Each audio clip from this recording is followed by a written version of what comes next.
6절부터 9절까지의 말씀을 중심으로 제값을 하는 삶이라는 제목으로 함께 말씀을 나누고자 합니다. 따라합시다. 제값을 하는 삶. 제값을 하는 삶. 제가 미국에 오면서 한 가지 걱정이 있었습니다. 한국과는 다르게 이제 미국의 수돗물이, 수질이 좋지 않다라는 얘기를 듣고 왔습니다. 그래서 제가 거기서 알고 있기로는 정수기가 필수다 이런 말을 하기도 하는데, 또 어떤 분들은요 정수기 필터도 믿지 못하겠다 하시면서 물을 사드시는 분들도 의외로 꽤 많이 있다는 것을 알게 되었습니다. 자, 물을 사 먹느냐, 정수기를 사느냐, 여러분들 이런 고민 하신 적 있으시죠? 네, 아마 결론을 내신 걸로 알고 있습니다만, 저는 사실 지금도 고민을 하고 있습니다. 왜냐하면 제 아내가 2달 뒤에 출산을 하는데, 이제 아기 분유 먹이려면 이제 계속 물을 공급해야 되는데, 이게 물을 계속 사 먹느냐, 아니면 정수기를 사느냐. 사실 물을 사 먹는다고 해도 물값이 비싸더라고요. 사 먹는 물도 비싼 게 큰 문제인데, 사 먹는 물 중에 이제 월마트에 가 보니까 사 먹는 물 중에 생수 중에 purified water라고 있더라고요. 그게 월마트에서 가장 비싸게 팝니다. 그래서 저는 이거 물 비싼데 이거 살까 싶은데 너무 비싸니까 엄두도 못 냈죠.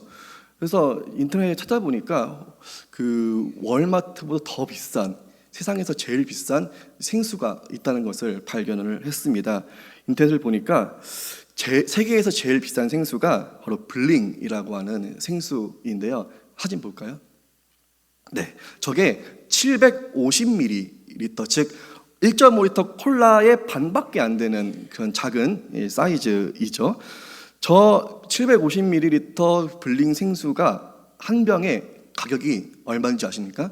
무려 2,700불, 2,700달러로 합니다. 한국 돈으로는 354만 원. 여러분들 저 사드실 수 있으시겠어요? 네.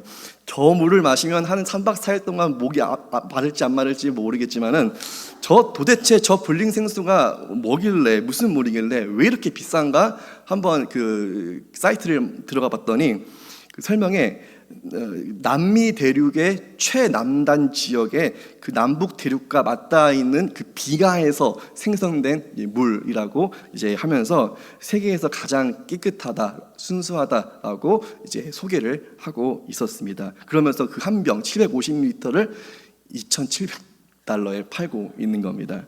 제가 미국에서 사 먹은 물 중에 괜찮은 거 많이 있더라고요.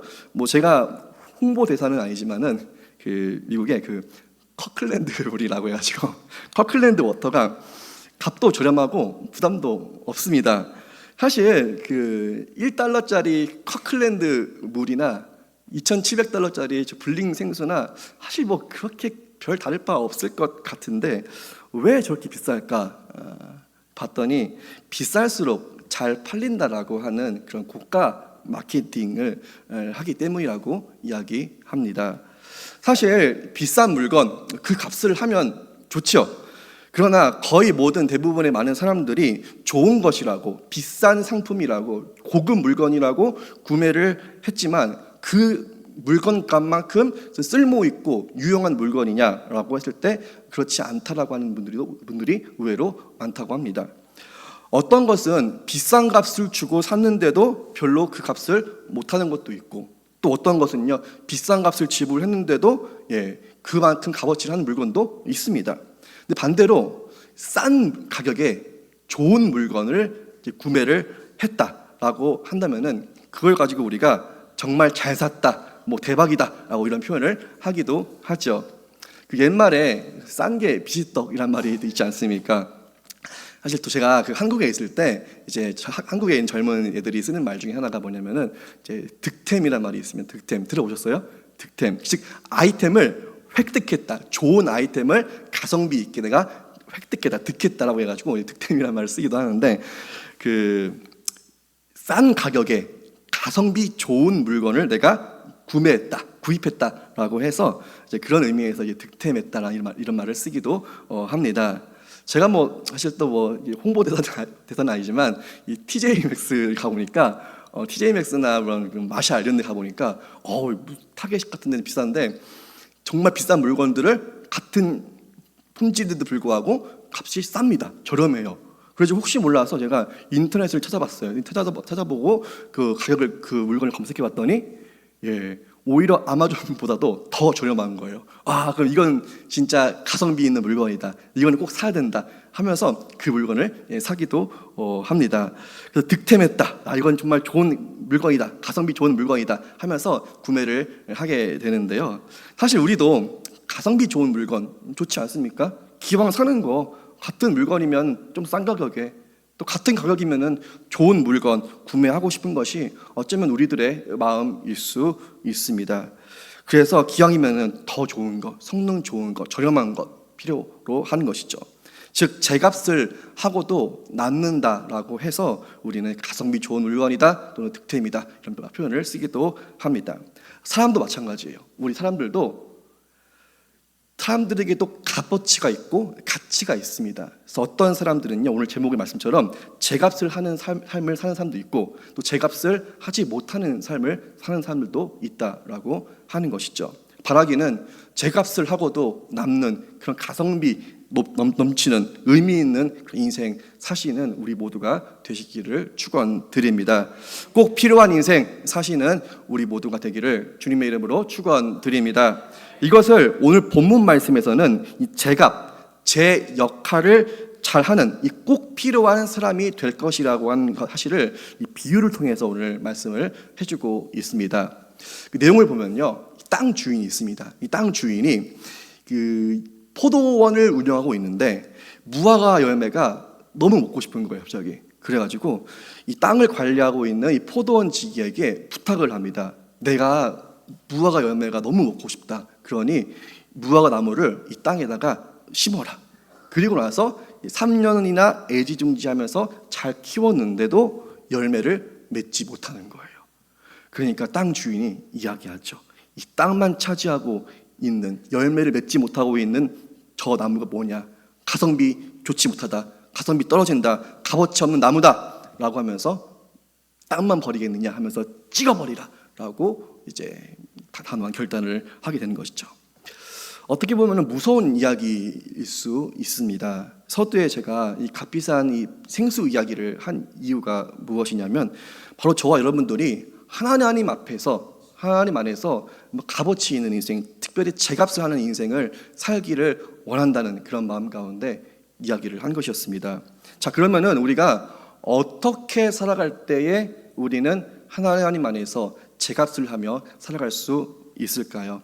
두 가지가 있습니다. 첫 번째로 따라합시다. 이름값하며 살자. 이름값하며 살자. 오늘 본 말씀 누가복음 13장 6절 말씀 함께 보도록 하겠습니다.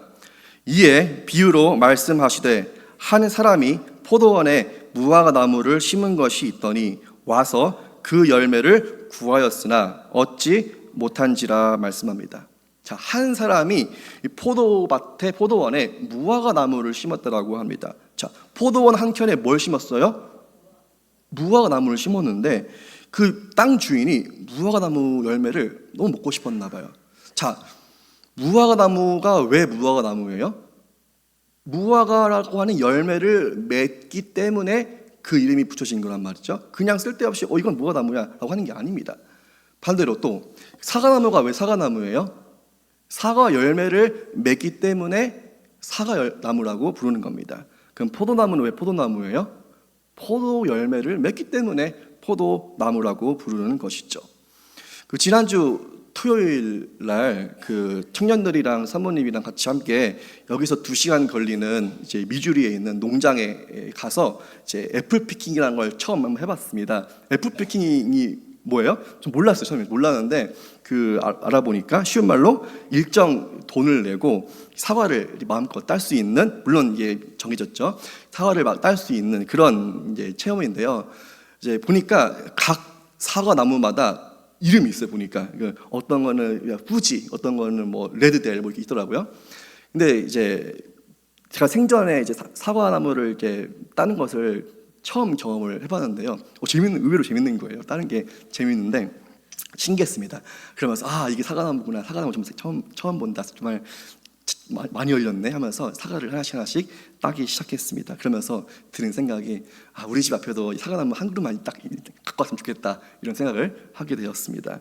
그러다가도 사과만 있는 게 아니래요. 사과만 있는 게 아니라 저기 가보면은 포도가 있다는 거예요. 포도. 그래가지고 저희 아들이 포도를 되게 좋아하거든요. 그래서 포도 따줘야겠다 싶어가지고 이 포도밭에 포도나무가 쫙 깔려 있는 거예요. 그래서 포도밭에 갔더니 포도밭에 포도가 하나도 없는 거예요. 무성한 잎만 있고 가지들만 있고, 찾아보니까 포도가 없는 거예요. 좀 실망했어요. 좀 어이가 없었죠, 사실은. 다행히도 안쪽 쪽까지 들어가 보니까 그제서 포도가 조금씩 달려 있더라고요. 자, 포도나무라고 한다면은 포도 열매를 맺는 것이 옳습니다. 근데 포도나무라고 하면서 포도밭이라고 하면서도 이 포도밭에 포도 열매가 없으면 뭐예요? 그건 포도밭이 아닌 거예요. 포도나무가 아닌 겁니다. 포도나무로서 값어치가 없어지는 것이죠. 즉 포도나무의 이름값을 못하는 것입니다.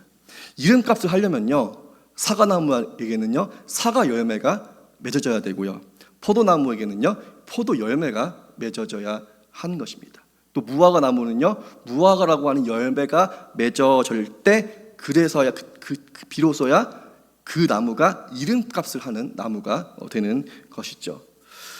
농장 주인들도 사실 그 사과나무와 포도나무를 심었을 때 그냥 장식용으로, 관상용으로 이제 심지는 않았을 겁니다. 사과나무와 포도나무의 열매를 결국에 갖기 위해서, 또는 사과나무와 포도나무 열매를 통해서 돈을 벌려고 아마 심었겠죠. 그래서 오늘 말씀에 보면요, 이 무화과 나무를 심은 이유도 관상용이 아니에요.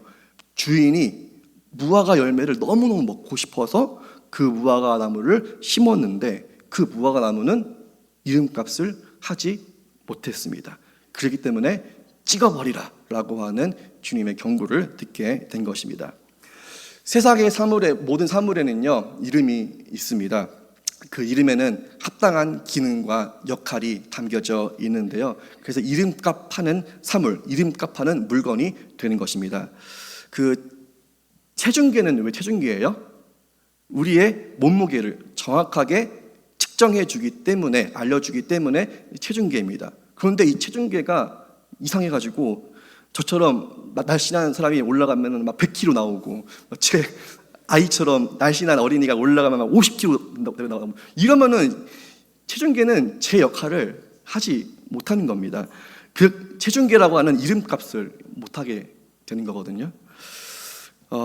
강아지, 개 같은 경우도 사실 개의 역할은 뭐예요? 사명은 뭐예요? 짖는 거예요. 그렇죠? 주인을 도둑으로부터 지켜주는 역할을 하는 것이 개의 사명입니다. 그런데 이게 거꾸로 돼가지고 강아지가 주인이 오면은 막 월월 짖고 막 이렇게 달려들고, 오히려 반대로 도둑이 오면 막 꼬리 살랑살랑 흔들면서 반기고, 이러면은 이제 개는 강아지의 역할을 망각하게 되는 것이죠. 즉 개라고 하는 이름값을 못하게 되는 것입니다. 사람들도 사실 마찬가지입니다. 우리에게는 각자의 이름이 있습니다. 우리 부모님들이 우리 자식들의 이름을 지을 때 정말 심사숙고해서 짓죠. 그러면서도 이 사람이 이 자식이 정말 이렇게 됐으면 좋겠다라고 하는 마음으로, 장차 이런 사람이 되었으면 하겠다 싶은 마음으로 이제 이름을 짓게 되는데요.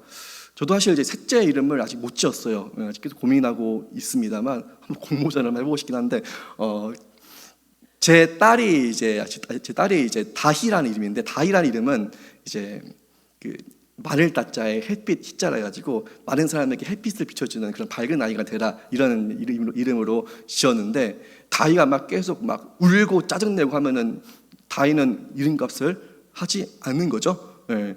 제 동생 이름이 기쁨이에요. 기쁨인데 제 부모님께서 제 동생에게 늘 기쁘게 살라고, 기쁨을 주는 사람이 되라고 기쁨이라고 이름을 지었는데, 동생이 막 짜증내고 화내고 울고 막 그래봐요. 그러면은 제 동생은 이름값을 하지 못하는 삶을 살게 되는 것입니다. 제 이름 마찬가지로 다니엘인데, 아버지께서 성경에 나와 있는 그 다니엘처럼 기도하는 사람이 되라고, 하나님의 사람이 되라고 그렇게 이름을 지어 주셨는데, 제가 만약에 기도도 하지 않고 막 방탕하게 살아간다면은 저는 이름값을 하지 못하는 삶을 사는 것이죠. 사랑하는 여러분, 그럼 여러분들은 이름값을 하며 살고 계십니까? 이름에 걸맞는 삶을 사는 것은 굉장히 중요합니다. 사도행전 11장 25절, 26절 말씀을 보면요, 이렇게 나옵니다. 바나바가 사울을 찾으러 다소에 가서 만남에 안디옥에 데리고 와서 둘이 교회에 1년간 모여 있어 큰 무리를 가르쳤고, 제자들이 안디옥에서 비로소 그리스도인이라 일컬음을 받게 되었더라라고 말씀합니다. 자, 그리스도인, 누가 그리스도인이에요? 예수님을 믿고 예수님의 성품을 드러내는 사람이 그리스도인이에요. 그런데 그리스도인이라고 크리스천이다라고 하면서도 막 개판으로 살고 막 살면은 그것은 이름값을 하지 못하는 것이죠. 그리스도인이라고 한다면은 무슨 열매를 맺어야 합니까? 어떤 열매를 맺어야 돼요?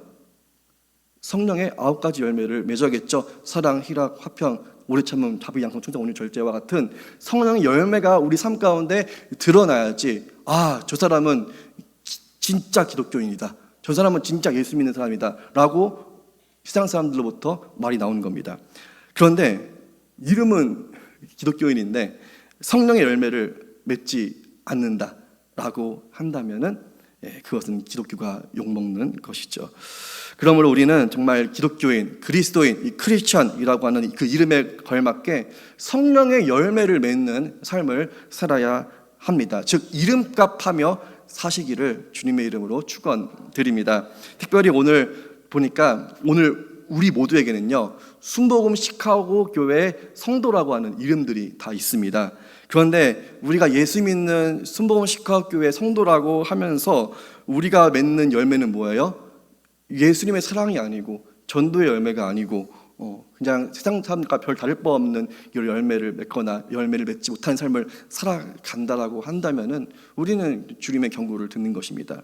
물론 우리가 각자의 삶과 일터 가운데 정말 분주하게 살아가지요. 그러면서 어쩌다 보니까 세상 사람보다 더 못되게 굴 수도 있고, 또 본을 보이지 못할 수도 있고, 또 교회 다니는 사람답지 않게 살아갈 때가 분명히 있습니다. 그러면은 얘기합니다. 저 사람 예수 믿는 사람 맞아? 저 사람 순복음 시카고교회 교인이라면서 하면서 비난하는 거죠. 그러니까 그렇게 우리의 행동 거지가 올바르지 않으면 안 된다라고 하는 것입니다. 그래서 기독교인이자 순복음 시카고교회의 성도로서 우리는 이름값을 하며 살아야 할 줄로 믿습니다. 그러므로 우리 모두가 정말 그리스도인이자 순복음 시카고교회 성도로서 이름값을 하며 하시기를 주님의 이름으로 축원드립니다. 두 번째로 따라합시다. 자리값하며 살자. 자리값하며 살자. 오늘 본 말씀은 7절 말씀을 보니까 이렇게 말씀합니다. 포도원 지기에게 이르되 내가 3년을 와서 이 무화과 나무에서 열매를 구하되 얻지 못하니 찍어버리라. 어찌 땅만 버리게 하겠느냐라고 말씀하면서 책망하고 있어요. 그렇죠? 포도원이 있지만 특별히 포도원 그 땅 주인은 무화과가 너무 먹고 싶어서 무화과 나무를 심는데 그냥 대충 포도원 남는 구석탱이에다가 무화과 나무를 심을까요?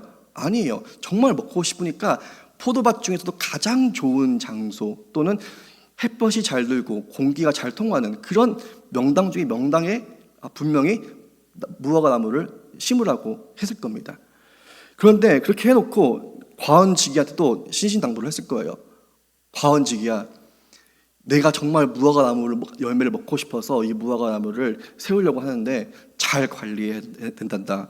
거름도 잘 주고 벌레 먹지 못하게 잘 관리하고 잘 돌봐서 이 무화과 열매를 많이 맺게끔 한번 잘 키워봐라, 심어봐라 라고 요청을 했을 거예요.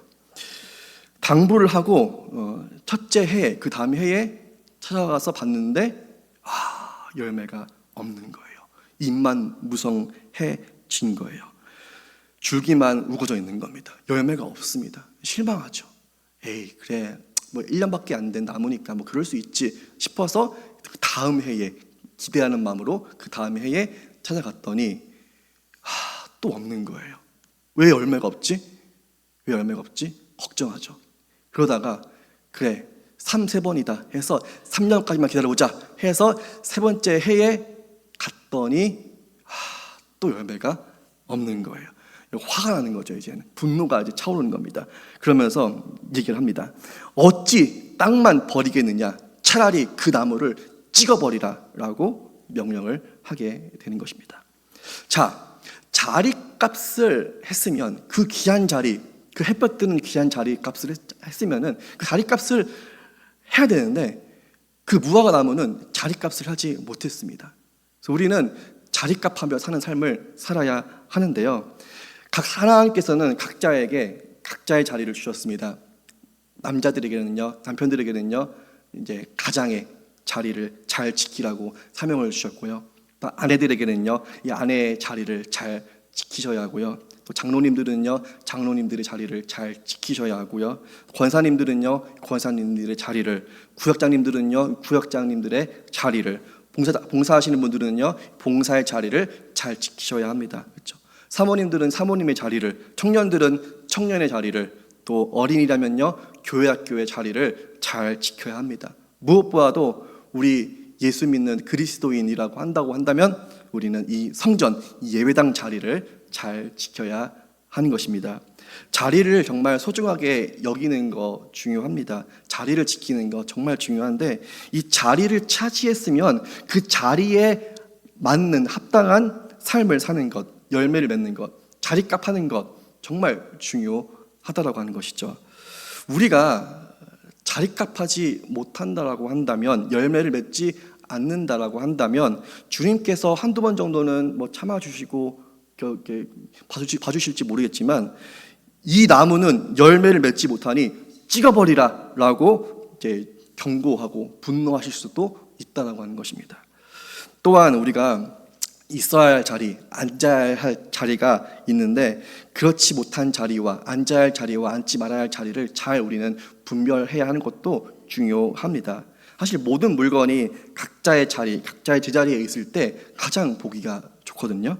뭐 예를 들어서 고춧가루는 어디에 있어야 돼요? 배추 사이에 잘 껴 있어야지 가장 좋은 자리의 모습인 거죠. 근데 이 고춧가루가 이상해져가지고 막 이빨 사이에 자리를 잡았어요. 그럼 어떻게 돼요? 그만큼 이제 볼성사하는 것이 없거든요. 그러니까 지 자리를 잘 찾아가야 되는데 지 자리를 잘못 찾아가가지고 엄한 데에 있으면은 그거는 이제 자리값을 못하는 거죠. 똑같은 돌덩이인데도 불구하고 이게 돌덩이가 어디 있느냐에 따라서 사람들이 지나가는데 걸리는 그런 걸림돌이 될 수도 있고요. 또 아니면 이런 개울가에 사람들이 안전하게 건널 수 있는 그런 건널 돌이 될 수도 있는 것입니다. 똑같은 돌이지만은 어느 자리에 위치해 있느냐, 어디 자리에 있느냐에 따라서 사람들을 넘어뜨릴 수도 있고 사람들에게 징검다리 역할을 할 수도 있는 것이죠. 바라기는 우리가 지켜야 할 자리, 우리가 서야 할 자리, 우리가 앉아야 할 자리를 잘 분별하고 사람들에게 유익을 끼치고 하나님을 기쁘시게 하는 그런 자리값하며 살아가는 우리 믿음의 자녀 되시기를 주님의 이름으로 축원드립니다. 저도 이 순복음 시카고 교회에 이제 4월 24일인가 그때 제가 혼자 왔죠. 혼자 오고 6월 20일까지 있다가 이제 비자 문제 때문에 이제 한국으로 돌아가게 되었습니다. 한국으로 돌아갔는데 이제 제가 저는 이제 선교사 파송을 받았기 때문에 제 위치는 이제 순복음 교회 소속이 아닌 거예요. 그러니까 사직 처리를 이미 했기 때문에 저는 이제 돌아갈 곳이 없는 거예요. 그래서 이미 다 작별 인사했는데 또 갈 수는 없으니까 요즘 한창 부흥이 된다고 하는 그런 교회들을 좀 탐방하기 시작했습니다. 청년들이 많이 있는 교회 또는 잘 되는 교회를 찾아가서 거기서 예배를 드리면서 지켜봤는데 참 뭔가 마음이 좀 휑했습니다. 좀 불편했습니다. 제 자리가 아닌 것 같은 거예요. 거기는.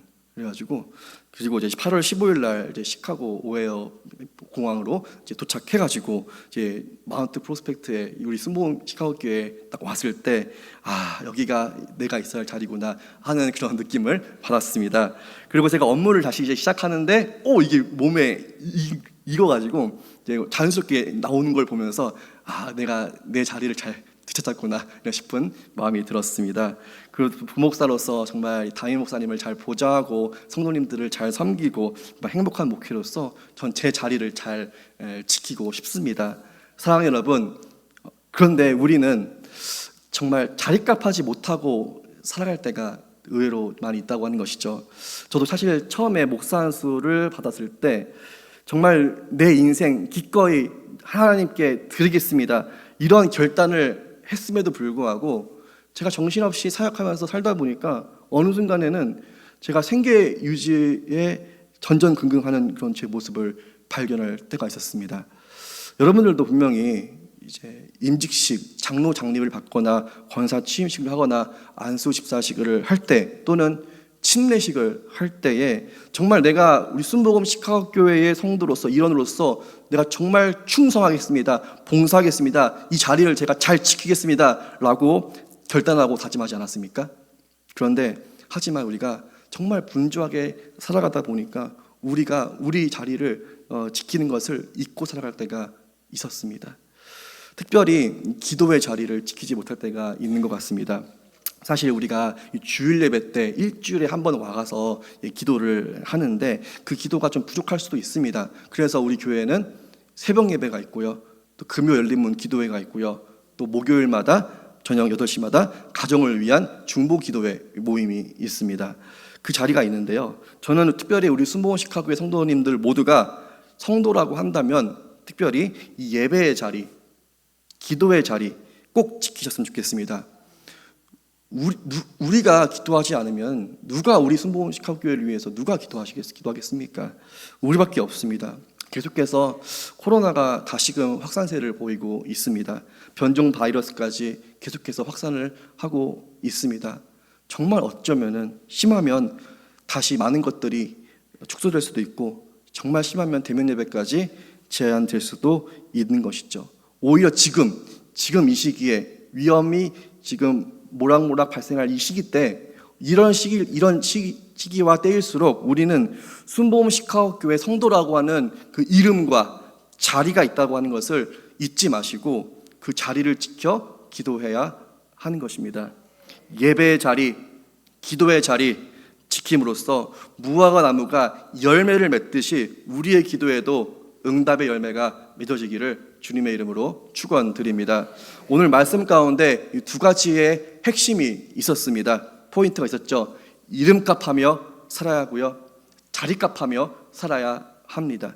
그럼에도 불구하고 무화과 나무가 제값을 하지 못하고 열매를 맺지 못했을 때 주인이 화가 나서 더 이상 참지 못하고 찍어버리라 라고 명했을 때 그때 포도원 지기가, 주님 되시는 포도원 지기가 이렇게 말을 합니다. 마지막으로 포도원 주인에게 간청을 하는데요, 13장 8절 9절 말씀에 이렇게 말씀합니다. 대답하여 이르시되 주인이여 금년에도 그대로 두소서. 내가 두루 파고 거름을 주리니 이후에 만일 열매가 열면 좋거니와 그렇지 않으면 찍어버리소서 하였다 하시니라 말씀합니다. 우리 주님께서 어쩌면 저와 여러분들에게 한 번 더 기회를 준 것일 수 있습니다. 그동안 여러분들 하나님을 떠나 방황하며 살았습니까? 하나님을 기쁘시게 하는 열매 맺는 삶을 살지 못했습니까?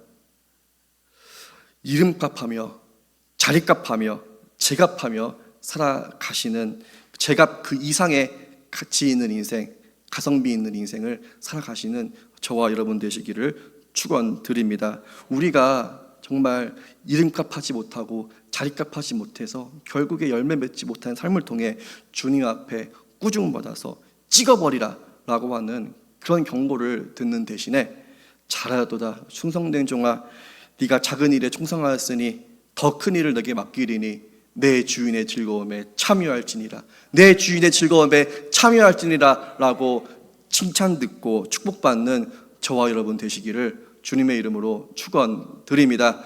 기도하겠습니다.